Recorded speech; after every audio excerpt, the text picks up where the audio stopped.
नाज़रीन अस्सलाम वालेकुम। मैं हूँ शाहनवाज़ बदर। गुजरात, दिल्ली, हरियाणा समेत कई रियासतों के इंतखाबी नताइज के दौरान और शोरगुल के दरमियान एक ऐसा स्याह कानून, एक ऐसा काला कानून 9 दिसंबर 2022 को भाजपा के एक राज्यसभा एमपी ने पेश किया, जिसे हम यूनिफॉर्म सिविल कोड कहते हैं। इस यूनिफॉर्म सिविल कोड पेश करने के बाद पूरे देश में एक हंगामा बरपा है कि इस कानून को लाने का जो मकसद है वो ये है कि देश में समानता कानून लाना। मुस्लिम, सिख, जैन, अलग अलग धर्मों के जो लोग हैं वो उसकी जो पर्सनल लॉ है, उसका जो ज़ाती जो मजहबी बुनियादों पर इस देश में जो उनको आज़ादी है, उस आज़ादी को ख़त्म करना असल मकसद है। इस कानून की मुखालफत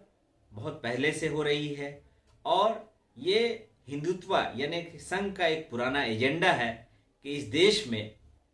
हम यकसा सिविल कोड नाफिज करेंगे। बीजेपी सन 2019 में अपने इंतखाबी एजेंडे में उन्होंने कहा था कि अगर हमारी सरकार आती है तो हम इस देश में यूनिफॉर्म सिविल कोड नाफिज करेंगे। ये बिल एक प्राइवेट बिल के तौर पर पेश किया गया, जिसे 63 लोगों ने उसकी हिमायत की और 23 जो विरोधी पार्टियां हैं उन लोगों ने उसकी मुखालफत की। कुल मिलाकर के राज्यसभा में ये बिल पास हो चुका है और अब अनकरीब लोकसभा में भी पास हो जाएगा और बाज़ाब्ता कानून की शक्ल इख्तियार कर लेगा। सवाल यह पैदा होता है कि हम इसकी मुखालफत क्यों करते हैं। इस देश की बड़ी आबादी, अहम लोग उसकी मुखालफत क्यों करते हैं? तो उसका जवाब ये है कि हम इस वीडियो में असल मकसद यही है कि इस बिल की मुखालफत हम लोग इसलिए करते हैं कि इस दस्तूर ने, इस देश के दस्तूर और कानून ने हमको जो हक दिया है वो उसकी मुखालफत करता हुआ ये कानून है कि इस देश के कानून और दस्तूर ने हर हिंदुस्तानी को, हर मजहब के लोगों को ये आज़ादी दिया है कि अपने अपने दस्तूर, अपने अपने मजहबी किताबों की बुनियाद पर आप जो ऐसे कई कानून हैं उसको उसके मुताबिक आप जिंदगी जी सकते हैं। ये अंग्रेजी दौर 1929 में कानून बनाया गया, जिसके मुताबिक अब तक ये सिलसिला उस पर जारी है। इस कानून के बनने के बाद ये सिलसिला ख़त्म हो जाएगा और जो एक जमहूरियत, जिसको हम जमहूरियत कहते हैं, उस जमहूरियत को एक समझिए उस पर कहीं ना कहीं एक ज़रबकारी लगेगी, उस पर धब्बा लगेगा और इस कानून के आने के बाद बहुत सारे मसाइल और मुश्किलात पैदा होंगे। इस कानून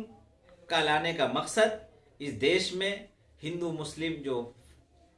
जो एजेंडा है कि इस देश को तोड़ो और राज करो, उसके तरफ बढ़ता हुआ एक कदम है। ये संघ और भाजपा का एक देरीना मुतालबा रहा है, इसीलिए इसको कोशिश हो रही है कि 2024 से पहले उस चुनाव को जीतने के लिए ज़रूरी है कि अपने पुराने वादे को मुकम्मल करें।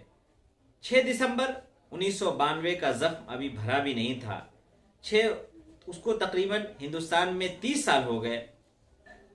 उसका आज तक कोई उसका इंसाफ नहीं मिला और ऊपर से बाबरी मस्जिद की जो ज़मीन है वो राम मंदिर को दे दी गई, सिर्फ आस्था के बुनियाद पर। यह कानून भी एक आस्था का मसला है और जो अक्सरियत, हिंदू अक्सरियत जो लोग हैं वो ये चाहते हैं कि इस देश में, कुछ लोग ऐसा चाहते हैं कि इस देश में ऐसा कानून आए और उसका मकसद ये है कि मुसलमानों में इश्तिआल पैदा किया जाए, सिखों को भड़काया जाए और इसी तरह छोटी छोटी जो कबायली और दूसरे मज़ाहिब के लोग हैं उनको परेशान किया जाए। मैं आप लोगों से यही कहना चाहूँगा कि ये कानून किसी भी एतबार से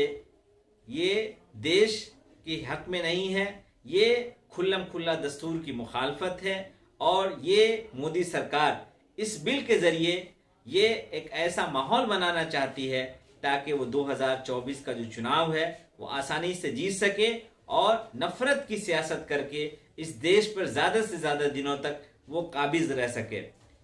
जिन लोगों ने इस मुल्क को आज़ाद कराया था और अपना खून बहाया था, उनका मकसद यही था कि इस देश में ऐसा कानून बने और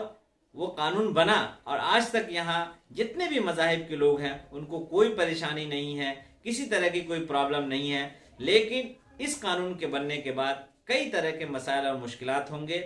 मैं आप लोगों से यही कहना चाहूँगा कि आप जहाँ भी है, जिस शहर में है, जिस राज्य में है, आप सोशल मीडिया के ज़रिए, आप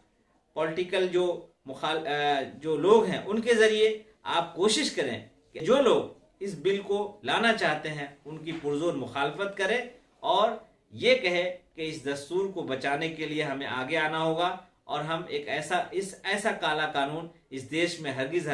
नाफिज नहीं होने देंगे। अगर ये काला कानून नाफिज होता है तो ये खुल्लम खुल्ला जमहूरियत का मजाक है, इस देश के साथ गद्दारी है और इस देश को तोड़ने वाला कानून है, जिसकी मुखालफत हम पहले भी करते आ रहे हैं, आज भी करेंगे और आइंदा भी करते रहेंगे।